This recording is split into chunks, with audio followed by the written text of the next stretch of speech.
Ashama kamaltan naggeeffattoota keenya sagantaa raadiyoo BBC Afaan Oromoo kaawwatata hagayya 17 bara 2020 eegaleera. Sagantaa har'aatiin dhaddachi dhimma Jawaar Mohaammed dabalatee namoota 14 ilaalu dhukkubsachuu Jawaar sababeeffachuun guyyaa dhibiitti darbu isinitti himna. Yuunivarsiitiin Wallaggaa sigiga lafaa yaaddoo itti uume akka jiru himeera. Dormitorii lafti faayyacheera, laayibrariin akkasuma gamoonsaa tarsaa'eera. Kanneen kaanis gamoowwan miidhaan irra qaqqaban jiru jechuudha. Gama kaaniin Itoophiyaa keessatti ka jalqabaa akka ta'e ambulaansiin beeyladoota hojii eegaluu isinitti himna. Ambulaansiin akka biyyaatti kan akka namaati kan jiru, kan beeyladaa kun kan jalqabaati. Oduu gaggabaaboos gurra siin buufna ani bakka laatoomaati.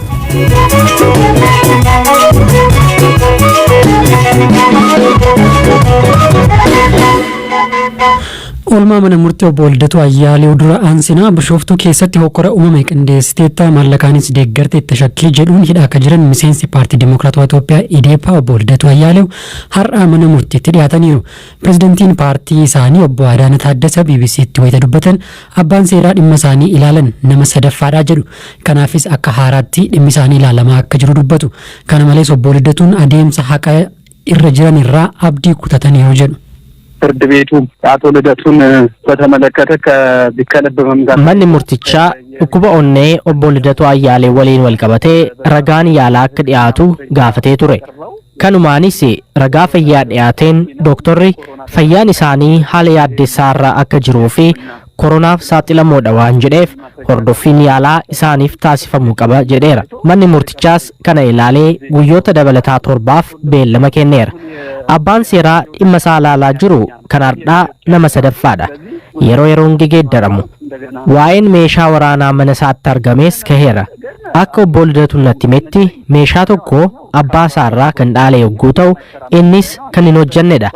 Inni biraa immoo akka lakkoofsa Itoophiyaa 1998tti mootummaarraa kan fudhatee fi hayyama seeraa kan qabudha. Kanaafis ragaa dhiyeessuusaa natti himeera.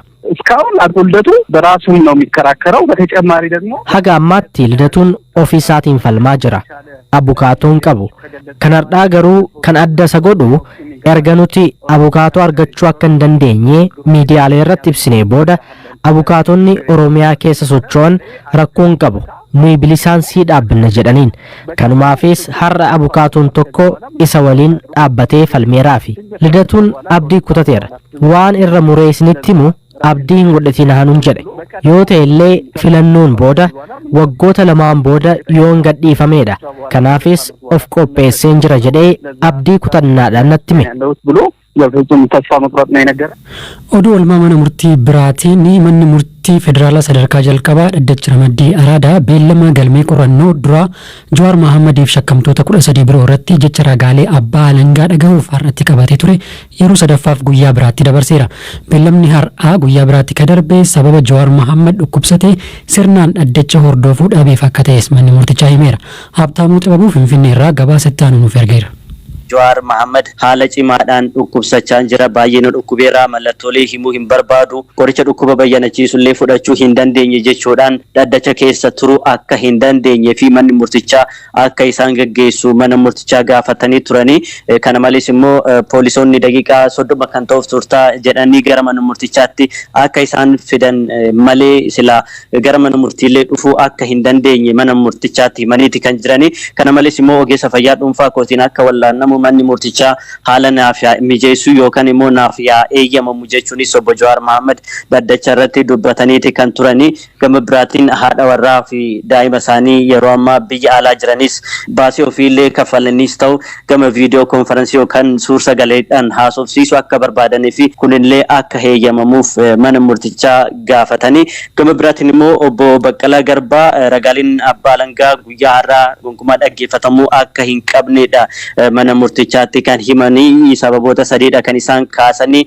Isaan keessaa inni tokko namoonni galmee isaanii keessatti argaman dhukkubsatanii hafanii iddoo jiranitti ragaaleen abbaa alangaa dhagahamuu akka hin qabnedha kan dubbatanii. Kana malees immoo obbo Jawaar Mohaammed kaleessa fi har'a dhukkubsachaa akka jiru obbo Baqqalaa Garbaan dubbataniiru. Kana malees immoo iddoo itti hidhamanii jiranitti iddoo isaanii fi abukaatoon isaaniitti wal arganii walaasofsiisanitti kaameraan suur sagalee waraabu kaa'amuu isaatiin abukaatoowwan isaanii waliin bifa bifa icciitii isaa eeggateen waliin haasa'uu fi mari'achuu akka hin dandeenye himuudhaan ragaaleen abbaa alangaa guyyaa har'aa dhagahamuu hin qabanii beellamni biraa kennamuu qaba jechuudhaan obbo Baqqalaa Garbaa dhaddacha irratti dubbataniiru. Dhimma kanarratti abukaatoowwanii fi akkasumas immoo abbootiin alangaas yaada irratti kennaniiru. Keessattuu abukaatoowwan obbo Jawaar Mohaammed faa gaafa jimaataa maamiltoota keenya argachuudhaaf gara itti hidhamanitti yeroo deemnu gara mana murtiitti deemaniiru jedhamnee akka deebinu taasifameera jechuudhaan himaniiru. Guyyaa har'aa ganama immoo isaan gaafachuudhaaf yeroo deemanitti kaameeraan taa'ee akka arganii fi bifa icciitii isaa eeggateen maamiltoota isaanii wajjin haasa'uu akka hin dandeenye himaniiru. Kanaafuu ragaaleen abbaa alangaa dhaggeeffatamuudhaaf beellamni biraa kennamuu qaba jechuudhaan abukaatoowwan dhaddacha irratti dubbataniiru. Abbootiin alangaa immoo gama isaaniitiin dhimma kaameeraa wajjin wal qabatee quba akka hin qabnee fi akka qulqulleeffatanidha mana murtiitti kan himanii. Kana malees immoo abukaatoowwan shakkamtoota beekaa adeemsichi akka harkifatu gochaa jiru, ragaaleen keenya akka deddeebi'anii fi akka nufan gochaa jiran kan jedhu dubbachuudhaan beellamni biraa kennamuu akka hin qabnee fi ragaaleen isaanii har'uma dhaggeeffatamuu akka qabanidha mana murtiitti kan himanii.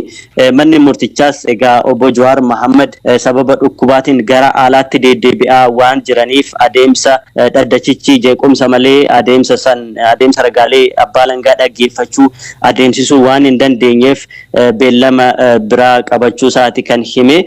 Kana malees immoo manni murtichaa ajajawwan garaagaraatti kan kenne shakkamtoota 14 qorannoon dhibee COVID-19 akka taasifamu ajaja kennee ture. Haa ta'u malee kan namoota 5 qofatu adeemsifamee har'a bu'aansaa dhiyaate. Kanaafuu manni murtichaa bu'aan qorannoo shakkamtoota hafanii beellama itti aanutti dhiyaachuu qaba jechuudhaan ajaja kenneetti kan hin jiru. Kana malees immoo shakkamtootaaf uffanni fi nyaanni dhiyaachuu akka qabu akkasumas immoo ulaagaa ministeerri fayyaa kaa'een maatii abukaatoowwan isaanii fi abbootii amantaa isaaniitti waliin wal arguun akka qaban manni murtichaa ajaja kenneetti kan inni jiru. Gama biraatiin dhimma wallaansa obbo Hamzaa fi obbo Jawaar Mohaammed irrattis manni murtichaa ajaja kenneera. Isaan lachuu akka wal'aanaman ajaja kenneetti kan jiru. Obbo Jawaar Mohaammedis kunuunsi akka taasifamuuf manni murtichaa ajajeetiin jira. Gama biraatiin obbo Jawaar Mohaammed haadha warraa fi daa'ima isaanii asuusiisuudhaaf akka eeyyamamuuf kan gaafatanis hojiirra akka oolu haalli akka mijatuuf manni murtichaa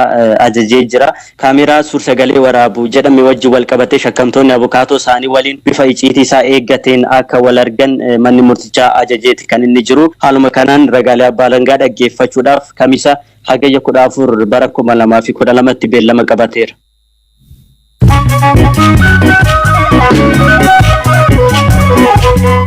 Sagantaa raadiyoo BBC Afaan Oromoo caqasaa jirtu gidduutti immoo oduun gaggabaabsiisanitti hima. Itoophiyaan sa'aatii 24 darban namoota 19,747 qorannoo koronaa vaayirasii taasiftee vaayirasichi namoota 1,460 irratti argamu himte.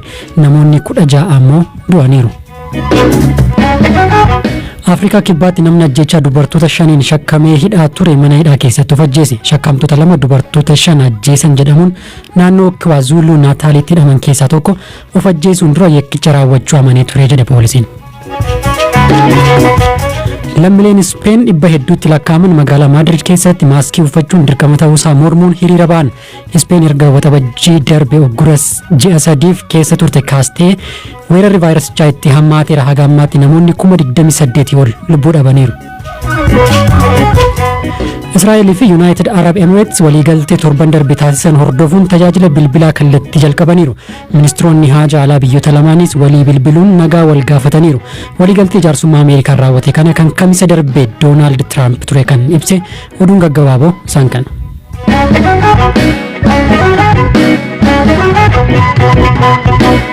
Oduutti aanutti wayitan cehu magaalaa Naqamtee mooraa Yuunivarsiitii Wallaggaa keessatti sigigi lafaa qabeenya yuunivarsiitichaarraan miidhaa geessisaa akka jiru yuunivarsiitichi beeksise.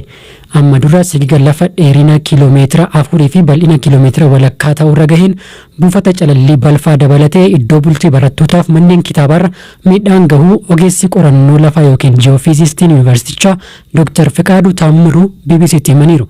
Ka'umsa sigiga lafaa kana ibsuudhaan eegalu. bokkaan baay'ee rooba. Jiidhinsi baay'atuu fi biyyeen kun immoo guddinni biyyeen kun dhaqqee baay'ee bishaan of keessatti qabatu. Sagagginni lafaa kun uumamuu ni danda'a jechuudha. Gamoowwan baay'ee kan tattarsa'an jiru. Laftis kan dhedheera. Amma iddoo tiriitimenti pilaantan jedhamu tokko immoo balfaa adda addaa iddootti calalamu jira. Inni kritikaalii baay'ee adeemaa jira. Jala ga'eera. Gar tokko isaa iddoo kan miidhameera. Dormitarii lafti isaa citeera.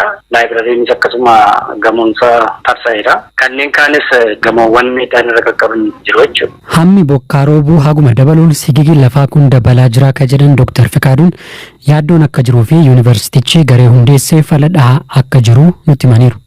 Yaaddessaadha egaa maaliif wanti kun ittuma deema barannas ta'uu baatu yooma bokkaan dhaabatte illee xinnoo wanti jedhinsin irra isaa dhaabbachuu dandeeyyu ammas ittuma fumoo ganni naanna'ee dhufa bokkaan naanna'ee dhufa waan ta'eef inni amma xinnoo baqaqee yeroo adeemsa keessa caalamutti sarfa itti adeema jechuudha. Hordoffii guyyaa guyyaadhaanii daataa fudhannuu qabna. Ammam deemee ammam siqee kan jedhu isarratti immoo iddoo balaa ciccimaanii bubbu'aa jirutti immoo meeshaawwan ka'uu danda'a. Akkamiin ka'u namoonni of eeggannoo akka godhan kanneen akkasii reekoomendii gochaa turre furmaata yerooti kun furmaata yeroo dheeraa immoo dallaa sana guutummaa masaa qorachuuf jechuudha. Sigigi lafaa lixa Itoophiyaatti waan baratamaa akka ta'ee fi hawaasni of eeggannoo gochuu akka qabu mallattoowwan sigiga lafaa yoo argus eeruu akka kennu Dr. Fikaaduun dhaamaniiru.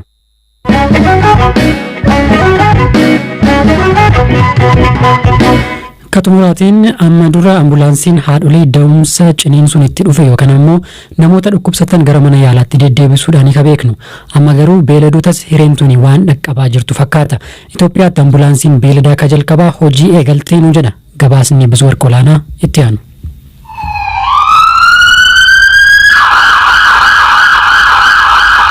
Sagaleen amma dhageessan kun haadholii da'umsaaf ciniinsuun itti dhufe yookaan ammoo namoota haalaan dhukkubsatan gara mana yaalaa geessuuf ta'a jettanii yaaddota. Amma ambulaansiin nama qofaaf osoo hin taane beeladootaa fi siyyitee qaqqabdee lubbuu baraaruu kolleejjii fayyaa beeladaa fi qonnaa bishooftuutti tokko jettee hojii eegalteerti. Tarii sangaa guddaa yookaan hoggaalaa akkamitti ambulaansiidhaan fe'anii bakka yaalaatiin gahuun danda'ama gaaffii jedhus yaaduu maltu. Yuunivarsiitii Finfinneetti diiniin kolleejjii fayyaa beeladaa fi qonnaa bishooftuu gargaaraa Piroofeesaraa Hiikaa Waqtolaa kanaaf deebii qabu. Ambulaansiin akka biyyaatti kan akka namaati kan jiru kan beelladaa kun kan jalqabaati. Ambulaansiin kun kan isheen hojjettu horii baachuutiif miti. Horii dhukkubsatan biraa dhukkuba cimaadhaan qabamanii baadiyyaarra kan jiran magaalaa Bishooftuuf naannoo Bishooftuu kan jiran kan ogeessota ispeeshaalaayizeeshinii gaarii qaban meeshaa guutuu ta'e tajaajila fayyaa kamiyyuu kennuudhaaf kan danda'amu guutummaatti baatee gara lafa beelladii jirutti deemee yaala barbaachisu kennuudhaaf. Ambulaansiin beelladaatuun tokko taatee hojii jalqabde. Koomii qabdurraa magaalaa Bishooftuu fi naannawaa isheetiin ala fagaattee tajaajiluu hin dandeessu. Ta'us fakkeenya gaarii waan taatuuf fuulduratti ambulaansonni fayyaa beelladootaaf dhama'an hedduu horachuuf mul'anni jira. Itoophiyaan baay'ina beelladaatiin addunyaarraa shanaffaa Afrikaarraa jalqaba irratti argamti. Yeroo kanatti ammoo loon aannanii sanyii fooyya'an hanga 50,000 fi isaa olii gaalli ammoo sanii ol waan baasuuf qonnaan bulaan tokko yaala salphaatti fayyuun qabeenya akkanaa akka hin dhabneef hamma humnaa gumaachiti ambulaansittiin. Ammaan dura kolleejjichi tajaajila yaala beelladootaa hawaasa magaalaa Bishooftuu fi naannawaa isheetiif kennaa kan ture yoo ta'u beelladni gara kolleejjichaa dhufuun kan yaalamu. Amma garuu yoo dhukkuba cimaas ta'e ambulaansiitu gara beelladichaatti deemee tajaajila. Horii dhukkubsate for example horii da'umsaaf miixataa jirtu karaa dheeraa deemsisanii fiduun baay'ee ulfaataadha. Kanaaf yoo isaan nutti bilbilan bilbilli ambulaansii sanarra jiru jira. Ogeessa gahaa ta'eef beekumsa ogummaa gaarii qabu fayyaa beelladaa irratti muuxannoo guddaa qaban gara qotee bulaa keenyaatti erginee kan tajaajiltudha ambulaansiin kun. Yuunivarsiitii Finfinneetti kolleejjii fayyaa beelladaa fi qonnaa Bishooftuu kun amma duralleen hospitaala beelladootaa banuun tajaajila kennaa jiraachuun isaa ni yaadatama. Kabajamtoota dhaggeeffattoota keenyaa dhukkubsachuu Jawaar Mohaammed dhaga'amuu hordofuudhaan magaalota Oromiyaa akka Shaashamannee fi Awwadaay keessatti rakkoon nageenyaa akka jiru odeeffanneerra. Kana gabaasa raadiyoo keenya akka guyyaa boruutiin bal'inaan kan itti deebinu ta'a. Kanaaf jennee asuma irratti goolabneerra odeeffannoowwan dabalataa marsariitii keenyaa fi fuula feesbuukii keenya irraa argachuu dandeessu. Horaa bulaa.